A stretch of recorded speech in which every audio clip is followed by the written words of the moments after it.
She's never been able to hold anything together. Not a job, not a relationship, not even a simple dinner reservation. I don't know why anyone would trust her with something this important. My mother's voice didn't rise. That was the thing about her. She never needed to raise it. She had spent 40 years perfecting the delivery, filing every syllable down to a point so fine it went in clean and deep before you even registered the cut. 200 people at the Rideau Valley Medical Foundation Gala had gone completely still. The kind of still that happens when a room full of adults realizes they are witnessing something they will be describing to their spouses on the drive home. She turned to the man standing beside her at the podium, Dr. Terence Okafor, Chief of Cardiac Surgery at Ottawa General, the man who had just been handed the Foundation's Lifetime Achievement Award. She set her hand briefly on his forearm, a small theatrical gesture she'd been rehearsing for weeks. I would recognize it anywhere. This is who we should be celebrating, she said, smiling up at him. A doctor who actually saves lives, not someone who just processes the paperwork of other people's work. My aunt smiled on cue. My brother-in-law looked down at his phone, and I stood near the back of the room in a navy blazer I'd bought at a consignment shop on Bank Street, holding a glass of sparkling water I hadn't touched, absorbing the particular kind of destruction that only blood relatives can authorize. But Dr. Okafor wasn't smiling anymore. His eyes had moved past my mother, past the podium. They had landed on me, on the badge on my lanyard, on the small gold caduceus pin on my lapel, and something in his expression broke open, fast and total, the way a diagnostic reading changes the second a number crosses a threshold. He said it quietly enough that only the front tables caught it at first, and then loudly enough that the rest of the room understood something had just shifted in a direction my mother had not planned for. "That's Dr. Ren Calloway," he said, the field physician from Yellowknife. My mother's smile didn't fall. It suspended. A 3-second freeze, the kind of technical pause that happens when the script has been interrupted and the performer can't locate the next line. But before I tell you what happened next, what Dr. Okafor said that turned that room on its axis in under 4 minutes, and what it cost my mother to hear it, I need you to understand how I got to the back of that ballroom in the first place. I was 9 years old the first time I understood the architecture of my mother's house. She had come home from a fundraising lunch to find that I'd left a library book open face down on the dining room table. I knew the moment I heard her keys in the lock. I'd already moved the book, but she had seen the faint impression of the spine on the wood. She set her handbag on the chair with the deliberate care of someone about to make a point she intended to last. She didn't yell. She explained. There was a difference, she would have said, between losing your temper and making something clear. She was making something clear. You are 9 years old and you cannot remember that books are placed on shelves and tables are not shelves. How do you expect anyone to give you responsibility when you cannot manage the most basic acts of consideration? Then she made me sit at the table for the rest of the afternoon while she made phone calls in the other room. Not as a formal punishment. Just to let me understand, she said, that careless people wait while careful people move forward. I was 9. I sat there for 3 hours listening to my father's footsteps above me, moving quietly from one room to another, careful not to make any noise that would extend the radius of her attention. My father, Gord. A man who laughed with his whole chest at bad puns and kept every school drawing I'd ever given him in a folder in his desk, but who had learned, somewhere in 20 years of marriage, to move through the house like a person trying not to wake something that slept lightly. He came down after my mother had gone to bed, set a mug of hot chocolate on the table in front of me, sat down across from me in the dark kitchen with the yellow light above the stove still on. He didn't say anything for a while. Then he reached across and set his hand on top of mine and kept it there. "You know what I've noticed about you," he said. I shook my head. "You notice everything, every single thing." He paused. "That's not a small thing, Ren. That's going to matter somewhere." He believed that. I know he believed it because I watched him carry that belief for the rest of his life, carefully, the way you carry something fragile through a room with a low ceiling. I was 16 when I told my mother I wanted to study medicine. I'd left the application form for the pre-med track at Carleton on the kitchen counter. I hadn't said anything. I left it the way you might leave a window open, carefully, with some hope that the air would simply circulate naturally without anyone needing to manage it. She picked it up, read it in silence, set it down. "You want to be a physician," she said. Not a question. The way you'd repeat back a statement that hasn't quite parsed. "I do," I said. She looked at me for a long moment with an expression I'd learned to read by then, not anger, not cruelty, something quieter than both. Assessment. "The way you look at something you've decided has limited utility. Ren," she said, "I want you to think very carefully about what medicine actually involves. The debt, the years, the type of precision that's required." She folded the form once, lengthwise, and set it on the counter. "You're a sweet girl. But sweetness doesn't keep people alive." She walked out of the kitchen. I stood at the counter for a long time staring at the fold in the paper. That night, my father came upstairs. I was at my desk with my textbooks open but not reading. He knocked on the door frame, the way he always did, even though the door was already open. "She put the form in the recycling," he said. I know, he was quiet for a moment. He'd been losing weight for months by then. His shirts fit differently. He'd told me it was nothing, that he was just watching what he ate, but I'd seen the prescription bottles in the bathroom, and I knew the word on the label. Lymphoma. I'd looked it up 3 times, and then closed the browser, and opened it again, and looked it up a 4th time to make sure I hadn't misread it. "I pulled it out," he said. He set a piece of paper on the desk beside my textbook. He'd ironed it flat. There was still a faint crease down the center, but it was legible, every line of it. "I'm mailing it from the post office tomorrow morning." I looked at him. He was standing in the doorway in his old gray sweater, the one with the fraying cuffs, and he looked smaller than he used to, but his eyes were the same. "Absolutely certain. You notice everything," he said. "You are going to be exactly what those people need." 3 weeks later, I received an acceptance package from Carlton in the mail. My father drove me to the campus to pick up the orientation package himself, even though by then the doctors were asking him to limit how much he drove. That was the last significant trip he took before the treatment started in earnest. The morning I left for residence, my mother stood on the front porch of our house in Kannada and watched me load my bags into the car. Arms folded, no goodbye, no cautionary advice, no blessing, no word at all. I drove to the end of the street and looked in the rearview mirror. She had already gone inside. The front door was closed. I didn't cry until I reached the 417. Then I gave myself 20 minutes and stopped. Medical school is its own kind of silence. You move through it in a state of permanent moderate exhaustion, and somewhere in that exhaustion you find out what you're actually made of, because performance becomes impossible and all that's left is what you actually know and what you actually care about. What I found was this: I cared enormously. About all of it. About the mechanisms and the margins and the particular stubbornness of the human body in its refusal to follow clean rules. About the patients specifically, the way their fear and their humor and their specific personal logic showed up in the exam room alongside everything else. My second year, I was assigned to shadow Dr. Fen Nakashima, a senior physician in the emergency department at the Civic. She was the kind of doctor who was always 3 steps ahead of a situation, not because she rushed, but because she paid attention with her whole body. She'd stop in the middle of a hallway and say, "What did you notice about that patient's gait?" Or, "What does that family dynamic tell you about how this person is going to manage discharge instructions?" She wanted to know what I was seeing, not what I was reciting. One afternoon, after a particularly difficult shift, a pediatric code that had not gone the way we wanted, she stopped me in the corridor. "You make good calls under pressure," she said. It wasn't praise, exactly. It was more like an observation, the way you'd note that a piece of equipment was performing to specification. I almost apologized. Years of my mother's voice in the back of my head. "Don't get ahead of yourself, Ren, don't assume," and I almost apologized for being competent. Instead, I just said, "Thank you. There are programs," she said. "Remote and northern community medicine. If that's something you've ever thought about." I had not, and then I thought about it for 6 months straight. There is a specific quality to winter in the Northwest Territories that nobody warns you about adequately. It isn't the cold exactly, or not only the cold, it's the silence. The specific quality of sound when the temperature drops below -30 and the air becomes so dense and still that noise doesn't carry the way it should. You step outside and the world seems to have been placed under glass. I arrived in a small community, 90 kilometers outside of Yellowknife, in early February of my first year as a licensed physician, a month after my 31st birthday. The clinic was a converted modular building with a generator that ran on a schedule and a supply chain that depended on weather windows and the goodwill of 2 bush pilots named Terrence and Bev.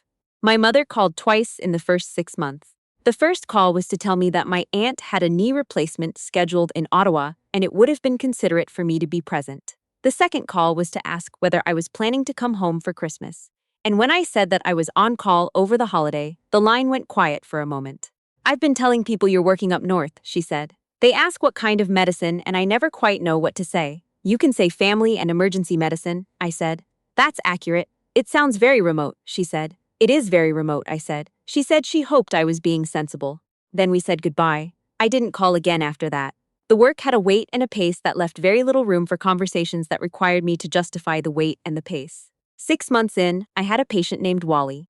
Wally was 63, a former equipment operator who had lived in that community his entire life and had the particular manner of a man who had learned everything he needed to know from paying very close attention to the bush for 4 decades. He came in one Tuesday afternoon complaining of fatigue, and what he described as a pressure in my chest that isn't quite a pain, more like something heavy parked on it.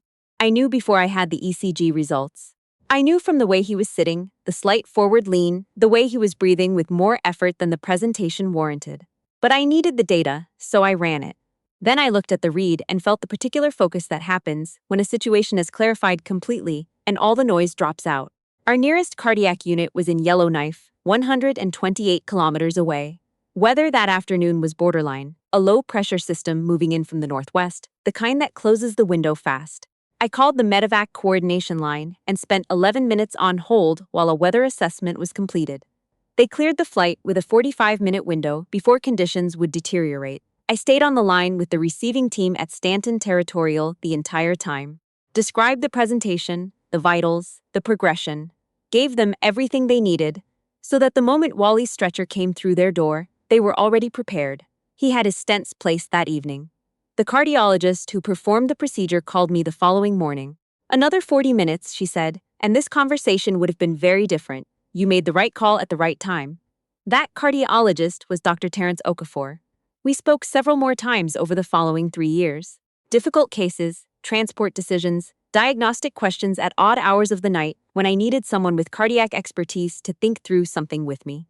He was generous with his time in a way that I've since come to understand is rarer than it should be. He never forgot Wally's case. He told me once that he'd presented it at a continuing education conference in Calgary as an example of remote diagnostics and rapid coordination. He'd referenced the physician in the north, he said.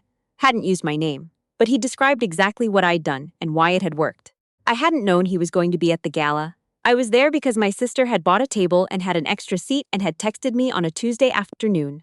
"You should come. There will be free food and you can see people and stop hiding." The last part stung enough to be effective. I'd been back in Ottawa for 8 months, doing locum work at a walk-in clinic in Nepean while I figured out the next thing, and I had in fact been hiding. Not dramatically, just quietly, in the way of someone who has been living at a significant emotional altitude for 3 years and needs time to readjust at sea level.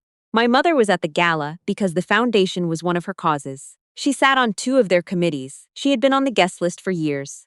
I had not told her I would be there. When I walked in and saw her at the head table, I calculated exit routes the way I'd learned to calculate medevac windows. Automatic, calm, a reflex from years of operating in situations where your options are finite and every one of them needs to be clearly understood before you commit.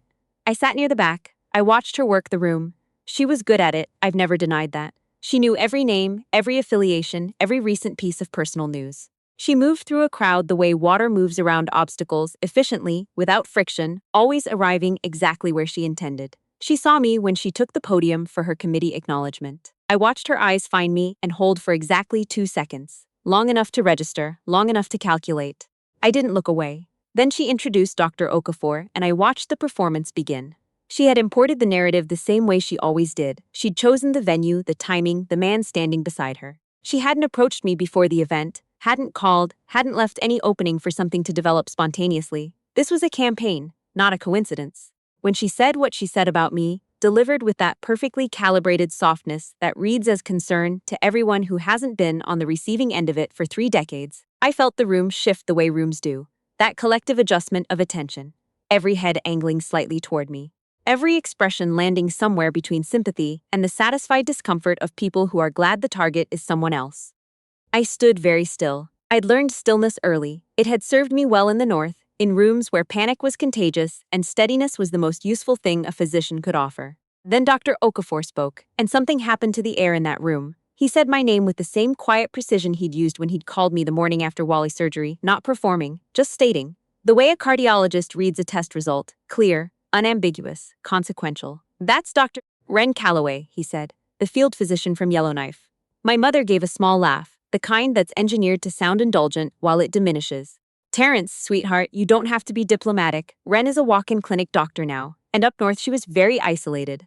Remote work is important, of course, but it's hardly, with respect," he said. 2 words. He didn't raise his voice. He didn't gesture. He simply placed those 2 words in the air between them with the weight of a man who has something precise to say and has decided to say it.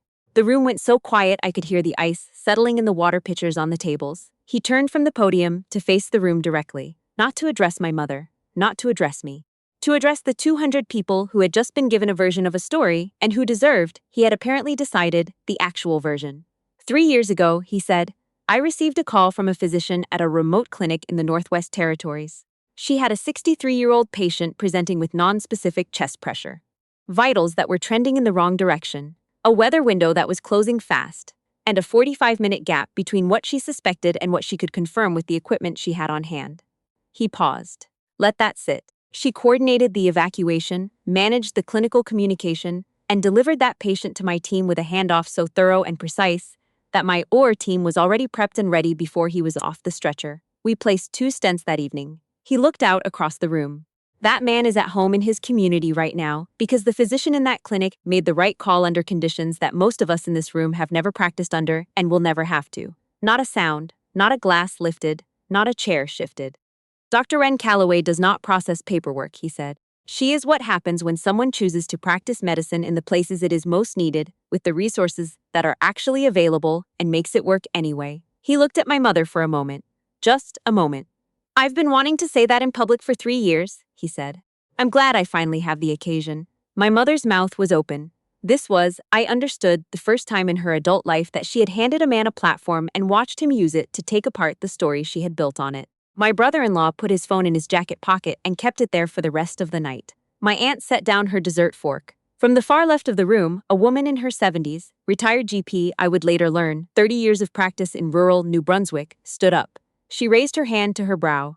Not a wave, a salute, clean, deliberate. The way you make a gesture when you intend it to carry weight. A man 2 tables over, a woman near the window, then more, one by one, moving through the room the way weather moves across open ground, not quickly, not noisily, just steadily and without anything left to stop it. Every physician in that room who had ever worked a fly-in clinic, a rural ER, a community health center with a broken ultrasound and a supply order that was 3 weeks late, they stood up. I had to look down at my hands. Calluses at the base of my fingers from the grip of a portable ultrasound wand at 3 in the morning. A small scar on my left thumb from suturing in low light when the generator went down. Hands that had learned what they knew without my mother's belief, without her approval, sometimes in direct opposition to the version of me she had decided was true. I stepped forward, my heels on the parquet floor, each step clear and unhurried. I stopped 2 meters from the podium, close enough to speak quietly and be heard. I have spent a long time, I said, trying to write letters that arrived back unopened, making calls that weren't returned, looking for a door in a wall that was never going to have one. I looked at her directly. I am done looking for that door. I looked at the room. The patients I've seen in 3 years in the North would not recognize this room or this conversation, but they are the reason I know exactly what my work is worth. I don't need anyone in this building to confirm that for me. I held her gaze for 3 full seconds. Then I turned and walked back to my seat. And I sat down, and nobody in that room, including the man she had chosen to stand beside her tonight, sat down alongside her for a very long time. She was in the hotel lobby when I came through on my way to the coat check, not waiting, just there. Standing near the window that looked out over the Rideau River, the December ice just starting to form at the edges, the city lights doing that particular thing they do in cold air, sharper than usual, each one its own small fact. I almost walked past. I had the coat check ticket in my hand and a clear path to the door and 3 years of practice distance between us. But I stopped. I'm not entirely sure why, except that I had spent enough time in the North to know that some things need to be said aloud even when you're not sure they'll land, because the saying of them is its own kind of completion. She turned when she heard my footsteps. She looked older than she had at the podium. Not fragile, she was never going to be fragile, but smaller. The event of the evening had rearranged something in the room's geography, and she was now standing in a different position within it. I didn't know he was going to do that, she said. I know, I said. I didn't know you'd worked with him.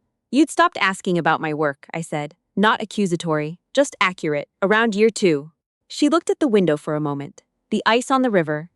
I always thought that if you could just do something that people could see, she said finally. Something concrete. That it would. She stopped.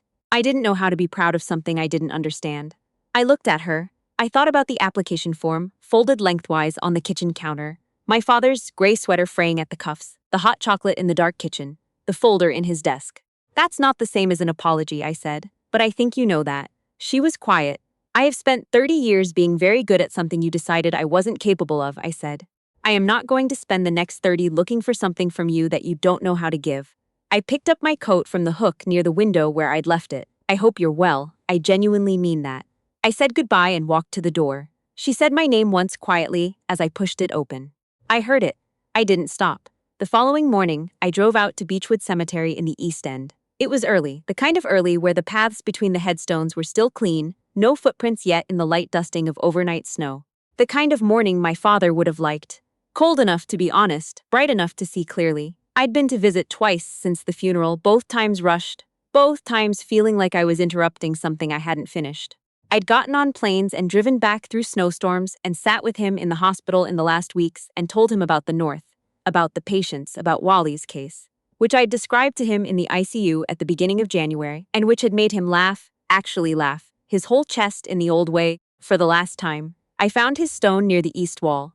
The old maple beside it had dropped most of its leaves, and the ones that remained were the color of rust and copper and that particular orange that you only see in a Canadian October, and which my father had spent 40 years being quietly reverent about. Under his name, the line I had asked the stonemason to carve, he paid attention. 4 words. He would have liked the economy of it. I crouched down and pressed my bare hand against the stone, cold as a clinic floor, at 4 in the morning. Colder than the window glass in a modular building when the temperature drops overnight and the generator hasn't kicked the heat back up yet. The specific cold of a place that has been there long before you arrived and will remain long after you leave.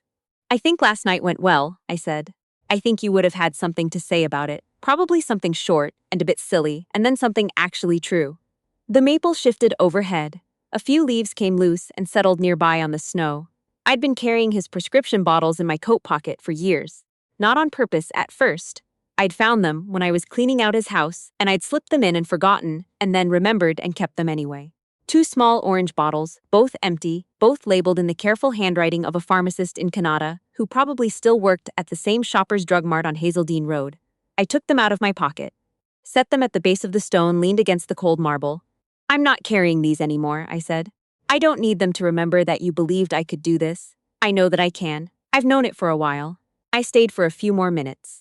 Not because I needed to, but because my father had taught me that the people who matter deserve your time, and time given freely is the most honest form of attention, and he had always paid attention. I stood up, pulled my coat closed. The city was starting to come awake around the edges. A transit bus somewhere on the main road, the sound of tires on cold pavement, the particular early morning rhythm of a city that knows how to function at -20 because it has been doing it every winter for a very long time. I had a shift at the clinic at noon, a stack of patient files on my desk that needed reviewing, a conversation later in the week with Dr. Nakashima about a fellowship position she'd mentioned, Northern and Remote Health Policy, based in Ottawa, the kind of role that lets you build something larger than what you can build in a single clinic. My father's stone was behind me, cold and solid and there, the orange prescription bottles at its base. I walked back through the rows of headstones toward the parking lot, my boots quiet on the snow, the maple behind me still moving in the wind. For the first time in a long time, the distance between where I was standing and where I needed to be felt exactly right.